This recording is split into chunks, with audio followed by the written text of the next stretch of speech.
This is Jem from Data Finance. Welcome back to our channel. We are with you on 11th of January intraday analysis. Before we start, I will just give you some basic news about today's expectations. Then I will just go ahead with our charts. Alright, today at 5 p.m. in Eastern Time of European Eastern Time, we will receive Fed Powell, Jerome Powell speech in front of Senate. So these will just in normal. Okay, we don't expect to hear something unusual, but still on question and answers side, still a mystery. The people will ask questions about monetary policy, and then he will just reply something we didn't hear and before. If we just hear something like that, then we may see market price goes up and down fast. This is the expectation of today. And today we see rebounds in European stocks and US stocks, and probably they will just go on in the coming hours with the US open. US markets open, it will go up. All right, let's start with our first chart.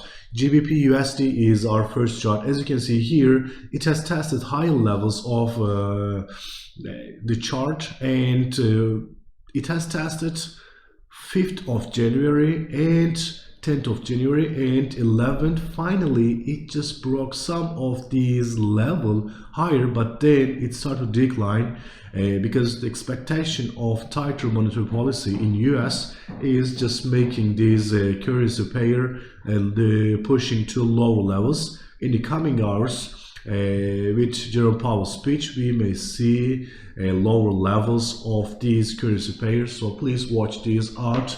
Dollar index is important. All right, let's look at our second chart.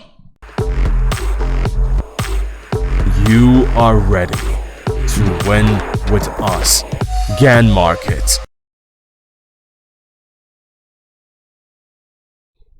All right, our second chart is silver. As you can see here, silver is just trying to go higher levels. It has tested 20.60, which is really a good level, and we haven't seen for the last couple of weeks.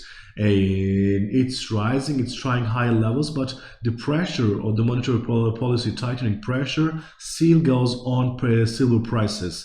If we just see a relaxation on dollar index side, so we may expect another climb, another attempt to $23 level, but it's not happening. So we are just seeing that.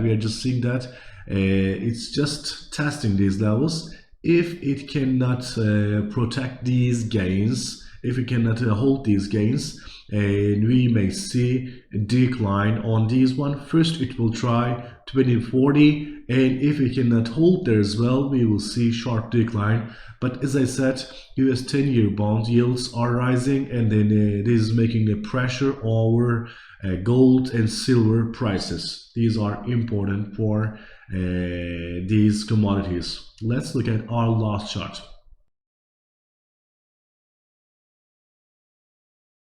All right, our last chart is USD Japanese yen. As you can see here, USD Japanese yen is trying high levels. Actually, on the beginning of January, Bank of Japan officials said that we should watch the market closely because the devaluation of Japanese yen, it's not good at this level. So of course, okay, they just expected these because they have issued the biggest stimulus package. So the devaluation will probably be, but they didn't expect these high level of that one. So it has tested these high levels on either side. As you can see here, it has tested 116 levels and then declined. Right now, dollar index is gaining momentum, and the price of USD Japanese yen is getting higher. This time not because of Japanese yen weakness. This time the strongness of a dollar index with the expectation of tighter monetary policy is just keeping the price of these currency pair higher. All right, That was the news. And today's, as I said, Fed meeting will just make a fluctuation and a lot of volatility in the market. So you can just benefit from these high and low patterns of these currency pairs. And with dollar index, strong dollar index, first it will try high. If it just get rejected just like this, we may see lower levels after this trial. That's important. Thank you so much for watching us. We will be together on more news in afternoon analysis. Bye.